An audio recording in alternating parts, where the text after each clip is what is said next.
दोस्तों नमस्कार। स्वागत है आप सभी का अपने यूट्यूब चैनल टॉपर क्लासेस में। देखेंगे हम जो आगामी सीटेट दिसंबर 2024 प्रस्तावित है, उसमें हिंदी व्याकरण के कुछ महत्वपूर्ण सवालों के लिए लाया हूँ मैं, जो परीक्षा के लिए बेहद इम्पॉर्टेंट होंगे। परीक्षा में सवाल पूछे गए हैं, एक बार ज़रूर देखिएगा। अगर कंटेंट आपको अच्छा लगे तो प्लीज़ चैनल को लाइक करिएगा, सब्सक्राइब करिएगा, दोस्तों में शेयर करिएगा। देखेंगे हम। पहला क्वेश्चन है, भाषा की सबसे छोटी इकाई है। पहला है शब्द, दूसरा है व्यंजन, तीसरा है स्वर, चौथा है वर्ण। तो दोस्तों, जो भाषा की सबसे छोटी इकाई होती है वो होती है वर्ण। ऑप्शन नंबर इसका चौथा सही जवाब हो जाएगा। ये काफ़ी बार सवाल पूछा गया है, इसलिए इसको टिक कर लीजिएगा, फिर आपको कहीं ना कहीं टकराएगा। एक बार ज़रूर देख के जाइएगा कि भाषा की जो सबसे छोटी इकाई होती है वो शब्द नहीं होगा, न व्यंजन न स्वर। क्या हो जाएगा? वर्ण इसका सही जवाब हो जाएगा। समझ में आ गया होगा दोस्तों। अगले क्वेश्चन पे चलते हैं। वर्ण वो होते हैं जो एकल अक्षर के रूप में जाने जाते हैं, उन्हें हम भाषा की छोटी इकाई कहते हैं। अगले क्वेश्चन पे दोस्तों चलते हैं। अगला क्वेश्चन है, अघोष वर्ण कौन सा है? ये भी सवाल काफ़ी बार सवाल पूछा गया है, टिक कर लीजिएगा। अघोष वर्ण कौन सा है? पहला है आ, दूसरा है जाओ, तीसरा है हाव, चौथा है साव।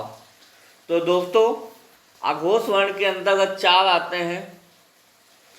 पहला है तालव्य सा, दूसरा है मूर्धन्य सा, तीसरा है दंती सा और चौथा है कंठ का हा।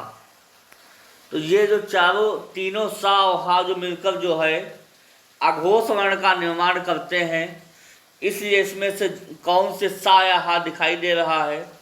तो ऑप्शन नंबर चौथे में जो है दंती सा बैठा हुआ है सा, इसलिए ऑप्शन नंबर चौथा सही जवाब हो जाएगा। अघोष वर्ण की बात करेगा तो तीनों सा और हा मिलके जो है अघोष का वर्ण का निर्माण करते हैं। समझ में आ गया होगा दोस्तों।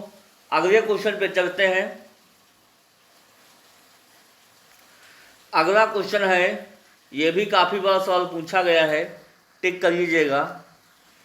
ए और ऐ वर्ण क्या कहलाते हैं? पहला है नासिक, दूसरा है मूर्धन्य, तीसरा है ओष्ठ और चौथा है कंठ तालव्य। तो दोस्तों, अगर हिंदी भाषा में देखा जाए तो उच्चारण स्थान के आधार पर जो है 5 प्रकार के हैं। के, टी, एम, डी, ओ। के माने होता है कंठ। क्या होता है? कंठ। कंठ में होता है का वर्ग, का से अंगा तक, ठीक है। टी माने होता है तालव्य। तालव्य में क्या होता है? चा से इया तक, ठीक है। एम से होता है मूर्धन्य। क्या होता है? मूर्धन्य। मूर्धन्य में क्या होता है? टा से अड़ा तक। और फिर डी माने होता है दंती। क्या होता है? दंती। ताव थाव दाव धाव ना। ओ माने ओष्ठ। पा से कहाँ तक?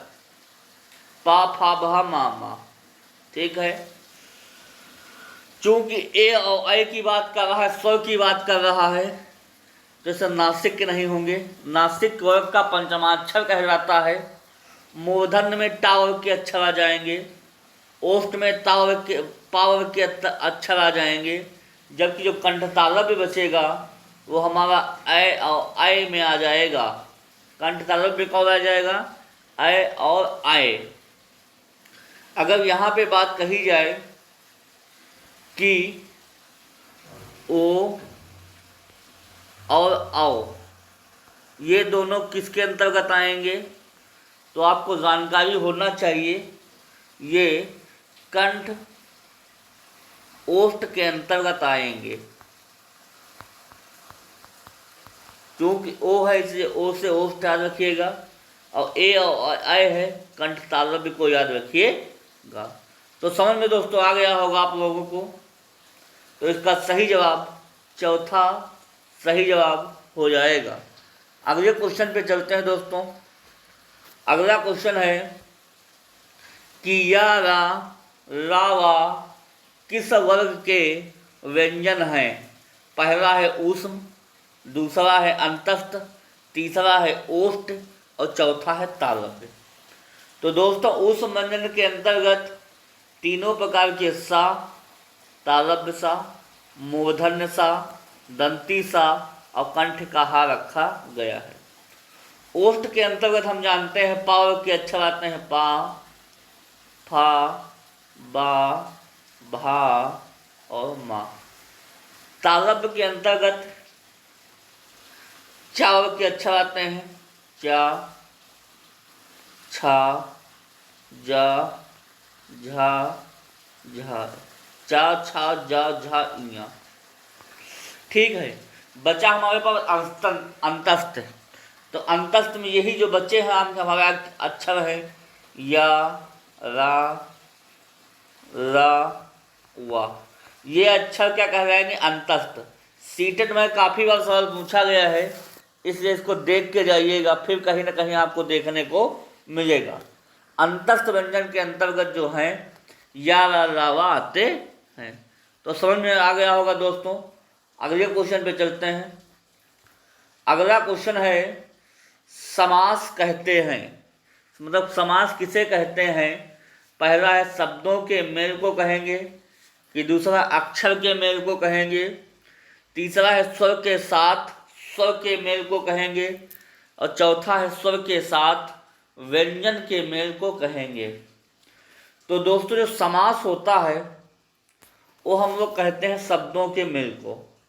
ऑप्शन नंबर इसका चौथा सही जवाब हो जाएगा। समझ में आ गया होगा दोस्तों। अक्षरों के मेल को हम नहीं कहेंगे, अक्षरों के मेल को हम संधि कहते हैं। स्वर के साथ मेल भी नहीं होगा, स्वर के साथ व्यंजन का भी मेल नहीं होगा। तो शब्दों के जो मेल हो जाएगा उसे हम लोग क्या कहेंगे, समास कहेंगे। क्या कहेंगे, समास। समास की संख्या हिंदी भाषा में 6 बतलाई गई है, इसलिए शब्दों के जो मेल को हम लोग क्या कहेंगे, समास कहेंगे। अगले क्वेश्चन पे चलते हैं दोस्तों। अगला क्वेश्चन है आँख का, आँख शब्द का तत्सम रूप है। पहला ऑप्शन है नेत्र, दूसरा है लोचन, तीसरा है तक्ष, चौथा है अक्ष। तो दोस्तों जो आँख का नेत्र, लोचन, तक्ष, ये सब क्या है, पर्यायवाची शब्द। आँख का तत्सम क्या हो जाएगा, अक्ष हो जाएगा। काफ़ी बार सवाल पूछा गया है सीटेट में, इसको टिक कर लीजिएगा, कहीं ना कहीं आपको देखने को मिलेगा। तो आँख का तत्सम क्या हो जाएगा, अक्ष हो जाएगा। क्या हो जाएगा, अक्ष। ऑप्शन नंबर चौथा इसका सही जवाब हो जाएगा। अगले क्वेश्चन पे दोस्तों चलते हैं। अगला क्वेश्चन है जातिवाचक संज्ञा का एक उपभेद है। पहला है व्यक्तिवाचक संज्ञा, दूसरा है मूल भाव संज्ञा, तीसरा है द्रव्यवाचक संज्ञा और चौथा है वस्तुवाचक संज्ञा। अगर देखा जाए तो संज्ञा के भेद कितने होते हैं, 5। कौन कौन से। पहला होता है व्यक्तिवाचक। क्या होता है, व्यक्तिवाचक। दूसरा होता है जातिवाचक, तीसरा होता है समूहवाचक, चौथा होता है द्रव्यवाचक और पांचवा होता है भाववाचक। अगर मुख्यतः बात की जाए तो हिंदी भाषा में 3 ही जो है संज्ञा के भेद हैं, व्यक्तिवाचक, जातिवाचक और भाववाचक। ठीक है, जो जाति होता है वो एक व्यक्ति का ही उपभेद है। जैसे कहा जाए लड़का एक जाति है। क्या है? लड़का क्या है? एक प्रकार की जाति है। लड़का क्या है? जाति। और लड़के का नाम रमेश है। लड़के का नाम रमेश है। तो रमेश तो हो गया व्यक्तिवाचक और लड़का हो गया जातिवाचक। तो किसका हो जाएगा? जो हो जाएगा वो जातिवाचक का हो जाएगा। किसका हो जाएगा? जातिवाचक। तो व्यक्तिवाचक जातिवाचक संज्ञा के अंतर्गत क्या आ जाएगा? व्यक्तिवाचक आ जाएगा। क्या आ जाएगा? तो जो जातिवाचक जो संज्ञा होती है वो व्यक्तिवाचक संज्ञा का ही रूप हो जाएगा। इसलिए ऑप्शन नंबर पहला इसका सही जवाब हो जाएगा। अगले क्वेश्चन पे दोस्तों चलते हैं। अगला क्वेश्चन है, संविधान की 8वीं अनुसूची में कौन सी भाषा शामिल नहीं है? अगर दोस्तों कहा जाए कि संविधान में अनुसूचियों की संख्या कितनी बतलाई गई है? 12 अनुसूचियां बतलाई गई हैं। जबकि भाषा को कितने में रखा गया है? भाषा को रखा गया है 8वीं अनुसूची में। कितने में? 8वीं अनुसूची में जो है भाषा को रखा गया है। समझ में आ गया होगा दोस्तों। तो कौन कौन सी 8वीं अनुसूची में जो भाषा शामिल थी? बोडो, डोंगरी, मैथिली और एक और थी संथाली। ये 4 भाषाएं शामिल थी। तो इसमें से कौन शामिल नहीं था? ऑप्शन नंबर का तीसरा, भोजपुरी भाषा शामिल नहीं थी। समझ में आ गया होगा। 8वीं अनुसूची में भाषा का जिक्र किया गया है तो बोडो, डोगरी, मैथिली, संथाली भाषा का जिक्र किया गया है, जबकि भोजपुरी का जिक्र नहीं किया गया। ध्यान दीजिएगा इस बात को। अगले क्वेश्चन पे चलते हैं। अगला क्वेश्चन है, मुहावरा है, ऊंट के मुंह में जीरा। पहला ऑप्शन है दोहरा लाभ होना, दूसरा है बुरे काम की ओर इशारा, तीसरा है आवश्यकता से कम और चौथा है इनमें से कोई नहीं। तो दोस्तों ऊंट के मुंह में जीवे वाली बात यह है, जो अत्यधिक खाए, उसकी आवश्यकता अधिक है, अत्यधिक है, और बट उसमें मिले बहुत थोड़ा या कम मिले तो उसे कहेंगे ऊंट के मुंह में जीवा। जैसे कोई व्यक्ति सामान्य भोजन के रूप में 4 से 5 रोटी खाता है, 6 खाता है, उसको दिया जाए रोटी 1 से 2 तो क्या कहा जाएगा? उसे ऊंट के मुंह में जीवे वाली बात हो जाएगी। इसमें दोहरा लाभ का कोई संशय नहीं हो जाएगा, बुरे काम की इशारा भी इसका नहीं हो जाएगा, इनमें से कोई का कोई जिक्र नहीं उठता है। तो क्या हो जाएगा? आवश्यकता से कम। आवश्यकता उसकी अधिक है बट मिल उसको कम रहा है, तो वही बात हो जाएगी ऊंट के मुंह में जीवा, इसका सही जवाब हो जाएगा। समझ में दोस्तों आ गया होगा। अगले क्वेश्चन पे चलते हैं, देखते हैं। अगला क्वेश्चन है, दशानन में समास है। अगर पूछा जाए तो समासों की संख्या कितनी बतलाई गई है? 6। कौन कौन से होते हैं समास? समास कौन कौन से होते हैं बताइए भाई। अव्ययभाव समास होता है, ठीक, कर्मधाराय होता है, कर्मधाराय होता है, तत्पुरुष समास होता है। आप लोग याद रखें, कभी भी क्वेश्चन में जो है समास भी पूछ जाता है। अव्ययभाव, कर्मधाराय समास होता है, तत्पुरुष समास होता है, अगला द्वंद्व समास होता है, द्वंद्व, अगला होता है द्विगु समास होता है, अगला क्या होता है? बहुव्रीहि। क्या हो जाएगा? बहुव्रीहि। इसमें दशानन में समास पूछा है, बहुव्रीहि होगा कि कर्मधाराय होगा कि तत्पुरुष होगा कि द्विगु होगा। देखिए दशानन का अर्थ हुआ जिसके 10 मुख हैं, अर्थात किसकी बात कर रहा है? रावण की। 10 मुख हैं अर्थात रावण।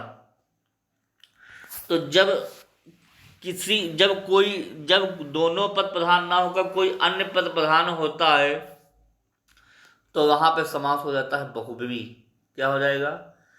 दशानन जैसे हुआ, पंचानन हुआ, ठीक है। इस प्रकार से जब शब्द आ जाएं, दोनों पद प्रधान ना होकर जब कोई अन्य पद प्रधान होता है तो वहां पर क्या हो जाता है? बहुब्रीहि समास हो जाएगा। ऑप्शन नंबर इसका पहला सही जवाब हो जाएगा। समझ में आ गया होगा दोस्तों। अगले क्वेश्चन पे चलते हैं। अगला क्वेश्चन है, निम्नलिखित में से कौन सा शब्द पुल्लिंग है? यह भी सवाल पूछा गया, सीटेट में एग्जाम है, इसको देख लीजिएगा, कहीं ना कहीं फिर आपको देखने को मिलेगा। पहला है दीमक, दूसरा है रात, तीसरा है वर्षा और चौथा है विदुर। देखिए, पुल्लिंग और स्त्रीलिंग छांटने का एक ही मात्र उपाय होता है, सेंटेंस को बना के देख लीजिए। दीमक लगी हुई है तो ये स्वयं बोल रहा है कि दीमक लगी हुई हूं या दीमक लगी है। ये पता है आपको, स्त्रीलिंग शब्द है। कैसा है? स्त्रीलिंग। रात हो गई है, खुद बोल रहा है कि मैं स्त्रीलिंग हूं। वर्षा हो रही है, वर्षा होने वाली है, खुद स्त्रीलिंग है। वह विधुर है, और विधुर क्या होता है? पुरुष होता है। तो इसलिए क्या हो जाएगा? पुल्लिंग हो जाएगा। क्या हो जाएगा? पुल्लिंग। समझ में आ गया? जिसकी स्त्री जो है, जिसकी पत्नी खत्म हो गई है, जिसकी पत्नी नहीं है, वो क्या कहलाएगा? वो विधुर कहलाएगा। अब विधवा वो होती है जिसका पति खत्म हो गया हो, उसे हम लोग क्या कहते हैं? विधवा कहते हैं। तो समझ में आ गया होगा दोस्तों। अगले क्वेश्चन पे चलते हैं। अगला क्वेश्चन है, चौपाई के प्रत्येक चरण में कितनी मात्राएं होती हैं? यह भी सवाल काफी बार पूछा गया है, इसे टिक कर लीजिएगा, कहीं ना कहीं आपको देखने को मिलेगा। पहला ऑप्शन है 10, दूसरा है 12, तीसरा है 14 और चौथा है 16। तो कहा जाए कि चौपाई में कितने चरण होते हैं, तो याद रखिएगा चौपाई में 4 चरण होते हैं। कितने चरण होते हैं? 4। और प्रत्येक में कितनी कितनी मात्राएं होती हैं? 16 मात्राएं होती है प्रत्येक चरण में। इसलिए ऑप्शन नंबर इसका चौथा सही जवाब हो जाएगा। चौपाई में 4 चरण होते हैं तथा प्रत्येक चरण में 16-16 मात्राएं होती हैं। आपसे जानकारी पूछ सकता है विभाग, इसे तैयार रहिएगा। देखिए, आप लोग चैनल को लाइक नहीं करते, सबसे बड़ी गलत बात यह है। चैनल को प्लीज़ अपने अंगूठे वाला दान दीजिए मुझे, और अच्छा लगे तो प्लीज़ लाइक भी करिए, सब्सक्राइब भी कर लीजिए। कंटेंट अच्छे से अच्छा देने का प्रयास करूँगा, लगे रहिए मेहनत के साथ। सफलता एक दिन में नहीं मिलती है, लेकिन एक ना एक दिन मिल ही जाएगी, इसलिए हार मत मान के बैठिएगा। अगले क्वेश्चन पे दोस्तों चलते हैं। अगला क्वेश्चन है, स्वर संधि कितने प्रकार की होती है? पहला है 2, दूसरा है 3, तीसरा है 4 और चौथा है 5। तो जो संधियां होती हैं, अगर देखा जाए तो संधियां 3 प्रकार की होती। कौन कौन सी? स्वर संधि, दूसरा होता है व्यंजन संधि और तीसरा होता है विसर्ग संधि। मुख्यतः संधि 3 प्रकार की होती हैं, जिसमें से स्वर के 5 भेद हैं। कितने भेद हैं गुरुजी? 5 भेद हैं, याद रखिएगा। कौन कौन से होते हैं संधियां स्वर संधि के अंतर्गत? पहला होता है दीर्घ संधि, दूसरा होता है गुण संधि, तीसरा होता है वृद्धि संधि, चौथा होता है यण संधि और 5वां क्या होता है? आयाधि संधि। समझ में आ गया होगा दोस्तों। गुण, दीर्घ संधि, गुण संधि, वृद्धि संधि, यण संधि, आयाधि संधि हो जाएगा। तो इसमें से कौन सा ऑप्शन सही हो जाएगा? ऑप्शन नंबर इसका चौथा, जो 5 है, सही जवाब हो जाएगा। तो समझ में दोस्तों आ गया होगा आप लोगों को। अगले क्वेश्चन पे चलते हैं।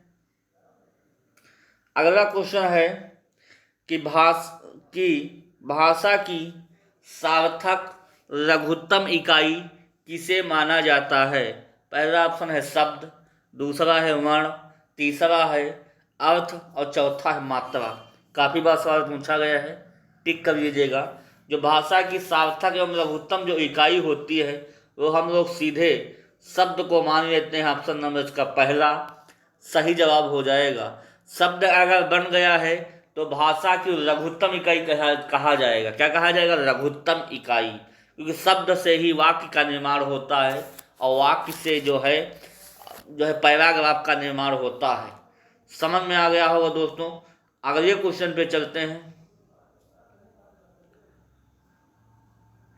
अगला क्वेश्चन है, जिस वाक्य में दो या दो से अधिक स्वतंत्र उपवाक्य हों और योजकों द्वारा जुड़े गए हों उसे कहते हैं। पहला है उपवाक्य कहेंगे हम, दूसरा है संयुक्त वाक्य कहेंगे, तीसरा है मिश्र वाक्य कहेंगे, चौथा है सरल वाक्य कहेंगे। देखेंगे हम, अगर दो या दो से अधिक स्वतंत्र उपवाक्य हो जाएंगे तो हम लोग क्या कहेंगे? उसे हम कहेंगे संयुक्त वाक्य। क्या कहेंगे? संयुक्त वाक्य। इसका ऑप्शन नंबर दूसरा सही जवाब हो जाएगा। इसका उदाहरण क्या हो जाएगा? इसका उदाहरण हो जाएगा, आज वर्षा हुई, आज वर्षा हुई और इस कारण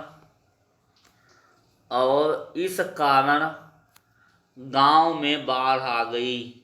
गांव में बाढ़ आ गई। बाढ़ आ गई। देखिए, समझने का प्रयास करिएगा।